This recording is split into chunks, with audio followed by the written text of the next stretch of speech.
OuterOrange. Man, I'm not gonna lie, it's a hot day. But you wanna know what's hotter? Zorga. That is right, guys. Welcome back to a deck profile, and it is my first overdress deck profile of the year. I haven't done one yet, and we are doing it on Zorga. This is the deck profile I wish I took to Springfest, but I just didn't have enough time to play test. So this is an enhanced version of what I actually took to Springfest. Let's go on and talk about the deck. I'll be splitting this up into pretty much 3 sections. We're gonna have 1, which is the Rideline, 2, which is normal units that aren't order cards, and 3 order cards. Just to kind of separate them all and just kind of see how the deck works all together. At the Rideline, let me show it to you guys. There it is, beautiful, beautiful Rideline. Start off with the starter. This starter pretty much indicates that when you start, if you go second, you get to draw an extra card, and that's pretty much it. That's our starter. So we're just gonna put them over there. Next, we're gonna go into our grade 1 of the Rideline. So this is Rancor Chain. Rancor Chain is a really awesome card that lets you draw a ton, and we only run one in the entire deck. You don't really need them after that. So the skill indicates that you Soul Blast 1, draw 2 cards, and then you ditch a card. And if it's an order card, you only ditch 1 card. If you don't ditch an order card, you actually have to ditch 2 cards. So pretty much what that means is you want to make sure you mulligan into an order card, so that way you can pretty much discard less and just keep drawing, which really pluses you, especially if you go second, because you're going to draw from going second, and you're going to get more draw out of this, and you're only discarding an order, which you can then use later on. The Black Tears Husk Dragon, I have it in my little hollow form, in case you guys didn't tell, this guy's an SP. So this guy is pretty simple, pretty much he's your reviving unit. Oh, his Vanguard skill lets you pick an order back up, so you can discard an order and then get an order back, but his secondary rearguard skill is probably what you want to go for most of the time, and that is when he's pretty much existing on as a rearguard, you get 5k power if you put an order this turn, and then, you know, if you're reviving through other stuff, he just gets bigger and bigger, and it just kind of becomes a very beefy guy. You got Zorga! So this is Zorga. This is the guy that makes all the magic happen, literally. So his skill is that he can Alchemagic. Alchemagicking usually indicates, so normally you have like this order here, right? You can only play an order once per turn, and that's it. But Alchemagic lets you actually play 2 orders. They do have to be in different card names, so they have to be 2 different orders, but you can play 1 from your drop zone and 1 from your hand. So you have the option to combine them and create it into 1 order, and that is Alchemagic. And then what you can do is you can do the full skills of both orders, and they both correspond. They literally attach to each other. Like the first order attaches its skill to the second order, making it 1 card. You just kind of pretend this is 1 full card, like 1 long text. Get more and more cool orders. This card is going to get beefier and beefier. Secondary skill is actually that he can counterblast and revive a unit from your drop zone. So, you know, if you just want your dragon back, you can just get him back. You Soul Blasted him out through one thing, and you just get him back through this guy. It's just nice and convenient. So let's go ahead and talk about our normal units. So we start out with obviously Zorga. So this is the final completion. You can have 4 total, right? So 1's in your ride, and the other 3 are pretty much in your deck. This is just to complete your engine of Zorgas. You want to make sure you hit your Persona ride. Getting to this is pretty nice. Hydrolic Ram Dragon. This guy gets very beefy very fast. So his skill says when he attacks a Vanguard, if you have a binded order card, which is what you do when you Alchemagic, you bind a card, 1 goes into drop, he gets an extra 5k when he attacks Vanguard. So he gets very beefy, just like the grade 2 does. The only difference between him and the grade 2 is that this guy gets even beefier, but you are sacrificing that intercept. So you want to make sure this is kind of like a late game thing. If you're trying to stay more defensive, you want to revive the grade 2 dragon. If you want to go aggro, you revive this guy. I run 1 more copy of the Black Tears Husk Dragon, making it 2 total. You might be asking why I don't run like 4 of him or something like that. Well, 1 you Soul Blast out, and he's gonna be in your drop zone pretty much the entire game. And the other one, I mean, you bump into it, cool. You don't, cool. Like, you don't usually need both of them on each side. You'll usually have other cards that you can kind of have on your other rear guard, like for example the Husk Dragon. So you don't really need 4 copies of him. While he's not a bad card, I actually made the mistake of running 4 of him, and I realized that was a bad idea. It's actually good to run 2. I think 2 is just a good spot. Inheritance Maiden Hendrina, very amazing card. I actually run 3 of her. She's got a double skill. You mostly focus on her second skill, but her first skill says when she's placed on rear, you can choose to mill 3 cards from top of your deck. For a secondary skill, you can retire her from the board, and any Soul Blasting that you will do with your Alchemagic, you don't have to Soul Blast anymore. So if you need to Soul Blast and you don't have Soul, guess what? She literally lets you Soul Blast for free. So you just don't Soul Blast anymore, which is just really incredible. We actually are getting a counterblast version of this guy. Really handsome fella. I'll give you guys a picture right over here of my future love. Spurring Maiden Ellenia. I think her name is Ellenia. This is a new addition.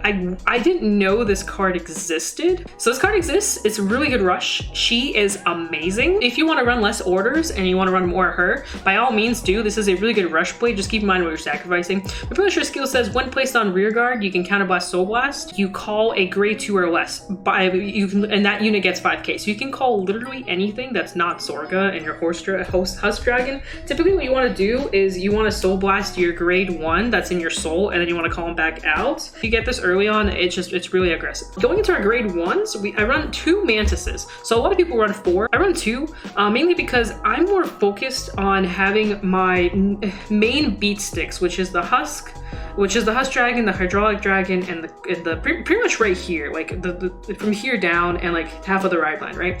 So like my thing is that like if I get to this, cool. If I don't, like I have trouble reviving this. I'd rather revive a Perfect Guard and be able to Ghost Chase and bring a Perfect Guard back to hand than I would reviving this. This is a good from hand call, but to be honest, reviving it, unless it's like final turn, like it's just not worth it. It was like when placed on rear guard, you get 5k to another unit. It can't be him and it can't be a Vanguard. And honestly, early on, I think this card is just kind of stuck. Like it's a good aggro with the girl, but honestly, it's not anything like crazy to me. Of course, we want to run 4 Perfect Guards. You really need these. These are the Perfect Guards that if you have 2 or more cards, you discard a perfect something else with this. Like if you have 2 cards in your hand and one of them is Perfect Guard, you don't have to discard another card for it, which means you can Perfect Guard twice if they're your last 2 cards in your hand. This card is an absolute staple in Zorga right now. You can literally revive these, so you can have like infinite Perfect Guards. And then now let's go into our order cards. So we're starting out with Grief, Despair, and Rejection. Amazing card. You play it with 1 counterblast and you give 10k. You give 3 units 10k. That's literally the whole skill. But the nice thing about it is it's in case you miss your Persona ride, this is your secondary Persona ride. And in case you do get your Persona ride, this is another Persona ride on top of it. It literally gives you front row 10k essentially.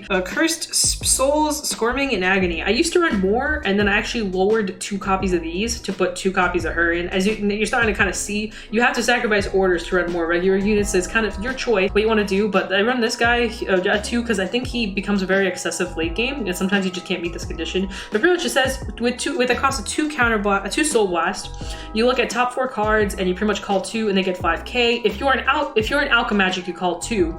If you're not an Alchemagic, you only call 1. So this is definitely best used with Alchemagic. And like I said, this card isn't priority in my opinion. Sometimes you get it and you're like, cool, yay, this stuff, and then sometimes you're like, I don't know if it's that worth. Next, I run something that a lot of people might be like, why? But I actually think after testing it, I think this card's actually really good. And this is Tearful Malice. This is a counter charge. I think this card is actually really good to loop through. Its skill indicates play this while retiring 2 units. By the way, retiring is not as painful as it sounds in this deck, as you will notice that your board tends to stay full unless you face something like Eugene, but you usually will not have a problem retiring units. But pretty much you retire 2 units, you draw a card, put this card into soul, and you soul charge. So not only this card literally does everything in one. It helps you retire your board so you can replenish your board with new stuff in case you need to. Like say you have like a dead Mantis on your board and you don't have the 5k from it, you can retire and then call it back out, now giving the 5k to your beefy units.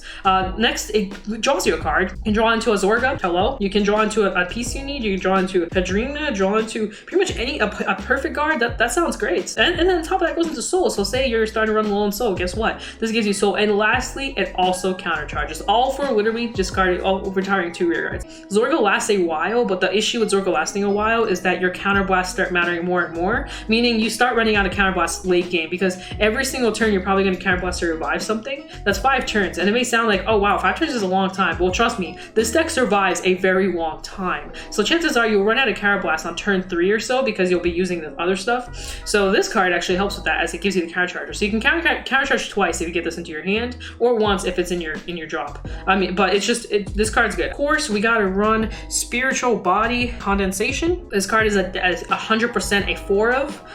It is the best to order probably just because of just how it works. It's just very, very low cost for what it does. Pretty much its cost is literally Soul Blast, revive a unit, and that unit gets 5k.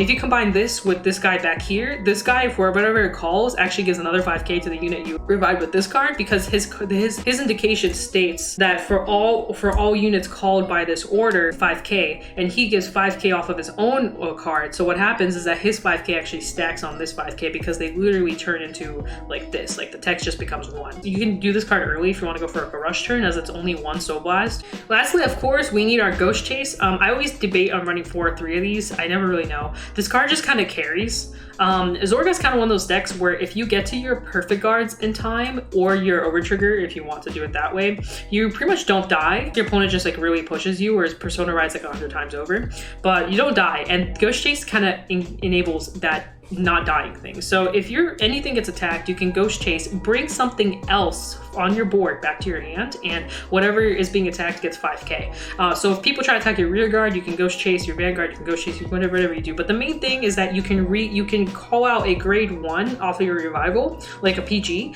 and then you can bring it back to hand. You can call out your Persona ride, which some people actually don't do, but I actually like to do that because I think Persona rides carry.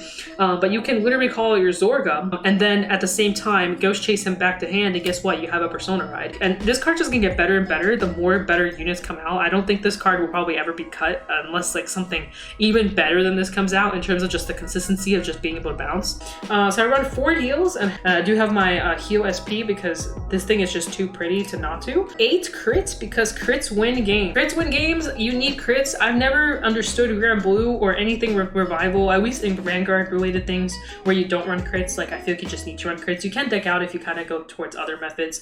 So I run 8 crits. I think it's lethal. It makes your swings just more deadly. Only swing 3 times in this deck. It's the only downside to the deck, and honestly, if you could swing a 4th time, this deck would probably be like top tier. However, we only swing 3 times, so you kind of want to make sure your swings matter. I literally went into Springfest, and one of the games I had, I grade 1 swung, I crit, I grade 2 swung, I crit, I grade 3 swung, and I crit, and guess what? They died. Now here comes the part that's a little different. I do run draws. I used to run fronts, and now I run 3 draws. Now you might be asking why. Well, the issue is, one of the weaknesses to this deck is if you miss your orders. If you don't have orders in your hand, you can't Alchemagic. If you don't see these in time, or if you don't find a way to get them into your hand in time, you're gonna have a very dead turn. You're not gonna have a push turn, you're not gonna have anything. If you can't revive and do stuff every single turn, you're kind of dead. So I run draws to get to my orders as soon as possible. But for the draws, I understand the fronts. I went 2 regions with fronts, and which is a lot of games, by the way. On top of my own personal playtesting, I like the fronts, but I hate the fronts because they're just, I don't know, I just prefer the draws. Anyway, lastly, of course, we want to have our SP overtrigger. This is the Stoicheia overtrigger. This overtrigger is really good. We pet this overtrigger in pretty much almost any circumstance. So either you hit it early or you hit it late, like it's just good. If you hit it late, you pretty much heal, which is really nice. This does count as a 5th heal in your deck. If you damage it on 6 damage, it does evaporate, so that's really nice too. But anyway, its skill is literally, let's do drive check first. So on drive check, you draw, you give something 1,000,000 power. Then you get a front row, so your front row gets 10k power. Then you give something a crit. Then you draw again, and then if you have more damage than your opponent, you heal. All in one card, by the way. So late game, this card's like absolutely bonkers. Like it just really pushes. It adds the 1,000,000, it just adds everything. It just makes everything more lethal. Now, say you damage check it. If you damage check it, you can just get the draw, and that's pretty much it. And add 1,000,000 power, and you're safe. All that fun stuff. And that's pretty much it. Seeing this early isn't bad either, because your opponent can be like no guard on your grade 1 turn, and then boom, they have to take 2 damage, 1,000,000 power. You draw twice, like you draw 2 times, which is actually good because you want to get to your orders faster, right? So the double draw won't hurt you. Like it can literally turn, even though it may be weak early on, I feel like it has an overall balance where it's good early and late if you drive check it. I think if you drive check it in both situations, whether it's early, mid game, or late game, the card will not like deny you anything. Now I do want to quickly show you guys how to Alchemagic and how to do a couple other things just so you kind of understand it. For those of you guys that are a little bit newer to Zorga, I just kind of want to show it to you guys just so you guys can see it. So let's go ahead and do that. So you want to Alchemagic this turn. So the way you Alchemagic is you take a card from your hand. So you take an order from your hand, and you use that. And then you take another order that's differently named from your drop. So we'll use this guy as an example. And you bind him. and then you use these skills. Like, so you would Soul Blast, and you would also, which by the way lets you Soul Blast your dragon, and then you also Counter Blast, and now you have both skills active, sort of like this. So now both skills activate. So you do the first skill, which says to call a card out, and it gets 5k, and then you do the second skill set, which says you can Counter Blast to give 10k to 3 units. Your grade 2 turn, you just did some stuff, and saying in your hand you have this lovely girl in here. So what you'll do is you call her out, you Counter Blast Soul Blast. Normally he's in your soul, so normally when you Soul Blast he'll be in your soul, so then he goes in your drop, and then she says to call it out, so you can just call him straight out, like, and boom, you have your boy, he gets 5k and you have extra power. If you really want to push your opponent, you can actually put a grade 2 out on the board, and then this is your grade 2 turn, so you swing, swing, swing. This will hit. This will hit, this might not, and this will hit. If your opponent says no guard to this and they went the defensive, this will no longer hit, but this will hit. So something to keep in mind. And of course, overtriggers exist, so overtrigger would be the only thing that really shuts all 3 down. But just something to keep in mind, something like this, as you're finishing board, you just pass it to your opponent, and your opponent's like, all right, here I go attacking you, OuterOrange. They say they're like, yeah, I don't really like your hydraulic beast over here, so I'm gonna go and swing at it. And you're like, haha, and you're like, Ghost Chase. This gains 5k. And then you bounce a unit back. So you can bounce, say you need your Hendrina, you can bounce her back. You can bounce a PG back to hand, so that's now in your hand. Bounce out the grade 1 if you want. You can even bounce Mantis. You can also just bounce your overtrigger back, so you can Ghost Chase and bounce this back instead if you want to. 50k guard is never painful. It literally blocks pretty much everything. So yeah, that's about it. I, as always, forgot to mention my deck box. So this is the deck box I currently have my Zorga in. It is the Sonata Melody Bermuda Triangle box. I always use this for Grand Blue because it's got like that bluish greenish thing going on, and it's just always easier to differentiate. Usually my Grand Blue Premium will be in here, as it's pretty chunky to put in here, as you can literally fit everything in here. Bermuda Triangle sleeves. This is the OG girl, a very old unit. Nirvana sleeves, because I had an extra Nirvana sleeves from my Nirvana deck, so I threw them in here because why not? So I got my super OG classic Vanguard, and then I got my like super modern Vanguard, all in one, guys, all in one. So if you guys enjoyed that profile, I absolutely loved playing this deck.